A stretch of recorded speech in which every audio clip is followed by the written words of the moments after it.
കുട്ടികളുടെ കൈകളിലേക്ക് കളിപ്പാട്ടങ്ങൾ നൽകുന്ന അതേ ലാഘവത്തോടു കൂടിയാണ് ഇന്ന് പല രക്ഷിതാക്കളും തങ്ങളുടെ മൊബൈൽ ഫോണുകൾ കുട്ടികൾക്ക് കളിക്കാനായി നൽകുന്നത്. വാശി പിടിച്ച് കരയുന്ന കുട്ടികളുടെ കൈകളിലേക്ക് മൊബൈൽ ഫോണുകൾ കിട്ടുമ്പോൾ അവർ അതിൽ വ്യാപൃതരാവുകയും കരച്ചിൽ നിർത്തുകയും ചെയ്യുന്നു. ഡിജിറ്റൽ രംഗത്ത് തങ്ങളെക്കാൾ വൈദഗ്ധ്യമുള്ളവരായി തങ്ങളുടെ കുട്ടികൾ വളരട്ടെ എന്ന ആഗ്രഹം കൊണ്ടും പല രക്ഷിതാക്കളും ഇങ്ങനെ ചെയ്യാറുണ്ട്. നിങ്ങൾ നിങ്ങളുടെ കുട്ടികൾക്ക് മൊബൈൽ ഫോണുകൾ കളിക്കാൻ നൽകാറുണ്ടോ? നിങ്ങൾ അത്തരത്തിൽ ചെയ്യുന്നുവെങ്കിൽ നിങ്ങളുടെ കുട്ടികളോട് നിങ്ങൾ കാണിക്കുന്ന ഏറ്റവും വലിയ ക്രൂരതയാകും അത്. കാരണം മൊബൈൽ ഫോണുകളും കുട്ടികളുടെ ആരോഗ്യവും എന്ന വിഷയത്തിൽ അടുത്തിടെ പുറത്തു വന്ന പല പഠനങ്ങളും സൂചിപ്പിക്കുന്നത് ഞെട്ടിപ്പിക്കുന്ന വിവരങ്ങളാണ്.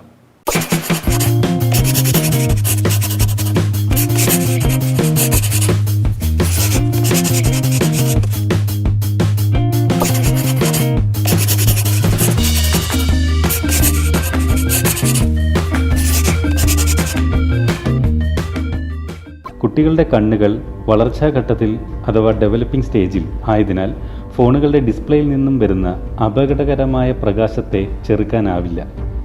ഇത് കണ്ണിൻ്റെ റെറ്റിനയെ ബാധിക്കുകയും പ്രായാധിക്യത്താൽ വരുന്ന കാഴ്ചക്കുറവ് പോലെയുള്ള നേത്ര രോഗങ്ങൾ വളരെ നേരത്തെ വരാനും ഇടയാക്കും. ഇന്ന് കാണുന്ന മിക്ക ഫോണുകളിലും ബ്രൈറ്റ്നറും കളർഫുള്ളുമായതുമായ ഡിസ്പ്ലേ ലഭിക്കാനായി ഉപയോഗിച്ചിരിക്കുന്നത് LED എന്നറിയപ്പെടുന്ന ലൈറ്റ് എമിറ്റിംഗ് ഡയോഡുകളാണ്. എന്നാൽ ഇവ കണ്ണിന് ഹാനികരമായ നീല നിറത്തെ കൂടുതൽ പുറപ്പെടുവിക്കുന്നു. ഫോണുകളും ടാബ്ലറ്റുകളും കണ്ണിനോട് വളരെ അടുത്തു പിടിച്ച് നോക്കുന്നതിനാൽ അവ സൃഷ്ടിക്കുന്ന ആഘാതവും ചെറുതല്ല. എന്നാൽ TV കാണുന്ന സമയത്ത് നാം അല്പം ദൂരെ മാറിയിരിക്കുന്നതിനാൽ അവയിൽ നിന്നും ഉണ്ടാകുന്ന ആരോഗ്യ പ്രശ്നങ്ങൾ ഫോണുകളേക്കാൾ താരതമ്യേന കുറവായിരിക്കും. എന്നിരുന്നാലും അവയും പൂർണ്ണ സുരക്ഷിതമെന്ന് പറയാനാവില്ല. കണ്ണുകളുടെ ഇമ ചിമ്മാതെ അതീവ ശ്രദ്ധയോടെ മൊബൈൽ സ്ക്രീനിലേക്ക് നോക്കിയിരിക്കുന്നത് പലപ്പോഴും കണ്ണിലെ ഈർപ്പം ഇല്ലാതാക്കാൻ കാരണമാകാറുണ്ട്. ദീർഘനേരം സ്ക്രീനിലേക്ക് നോക്കിയിരിക്കുന്നത് ഒഴിവാക്കണം. കഴിഞ്ഞ കുറച്ച് വർഷങ്ങളായി കണ്ണിനുണ്ടാകുന്ന അസുഖങ്ങളെ തുടർന്ന് ചികിത്സ തേടിയെത്തുന്ന കുട്ടികളുടെ എണ്ണം വർദ്ധിച്ചിട്ടുണ്ട് എന്ന് നേത്രരോഗ ചികിത്സാ രംഗത്തെ വിദഗ്ധ ഡോക്ടർമാരും സാക്ഷ്യപ്പെടുത്തുന്നുണ്ട്. ഒരു മുറിയിൽ തന്നെ ഇരുന്ന് മൊബൈലുമായി കളിക്കുന്ന കുട്ടികൾ കൂടുതൽ സമയവും അനങ്ങാതെ ഇരിക്കുന്നതിനാൽ അമിതവണ്ണം, ഉറക്കമില്ലായ്മ തുടങ്ങിയ ഗുരുതര ആരോഗ്യ പ്രശ്നങ്ങൾക്കും കാരണമാകാറുണ്ട്. കുട്ടികളുടെ ശാരീരികവും മാനസികവുമായ വളർച്ചയ്ക്ക് വ്യായാമം ലഭിക്കുന്ന തരത്തിലുള്ള പ്രവർത്തനങ്ങളിൽ കുട്ടികൾ ഏർപ്പെടേണ്ടതാണ്. എപ്പോഴും മുറിക്കുള്ളിൽ ഒതുങ്ങിയിരുന്ന് കളിക്കുന്ന കുട്ടികൾ കാണുന്നത് മുറിക്കുള്ളിൽ ചെറിയ ദൂരത്തിൽ ഇരിക്കുന്ന വസ്തുക്കളെ മാത്രമാണ്. സ്ഥിരമായി മുറിക്കുള്ളിൽ മാത്രം ഇരിക്കുന്നത് ദൂരെയുള്ള വസ്തുക്കളെ കാണാനുള്ള കഴിവും കുറയ്ക്കുമെന്ന് വിദഗ്ധർ മുന്നറിയിപ്പ് നൽകുന്നുണ്ട്. മറ്റുള്ള കുട്ടികളുമായും മുതിർന്നവരുമായും അടുത്തിടപഴകേണ്ടുന്നത് കുട്ടികളുടെ പെരുമാറ്റ രൂപീകരണത്തിനും അത്യന്താപേക്ഷിതമാണ്. മൊബൈൽ ഫോണുകളിൽ നിന്നും പുറപ്പെടുവിക്കുന്ന റേഡിയോ തരംഗങ്ങൾ ബ്രെയിൻ ക്യാൻസർ പോലെ ഉള്ള മാരക രോഗങ്ങൾക്കും കാരണമാകാറുണ്ട്.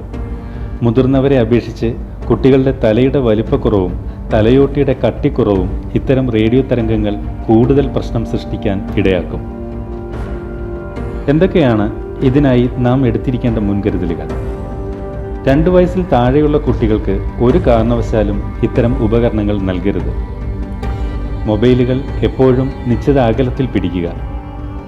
കഴുത്ത് കുമ്പിട്ടിരുന്ന് മൊബൈൽ ഒരു കാരണവശാലും നോക്കരുത്. ഇരുട്ടുമുറികൾക്കുള്ളിൽ സ്മാർട്ട് ഫോൺ ഉപയോഗിക്കാതെ ഇരിക്കുക. മൊബൈലിൻ്റെ ബ്രൈറ്റ്നസ് കണ്ണിന് ആയാസകരമാകാത്ത തരത്തിൽ കുറച്ച് വയ്ക്കാൻ ശ്രമിക്കുക.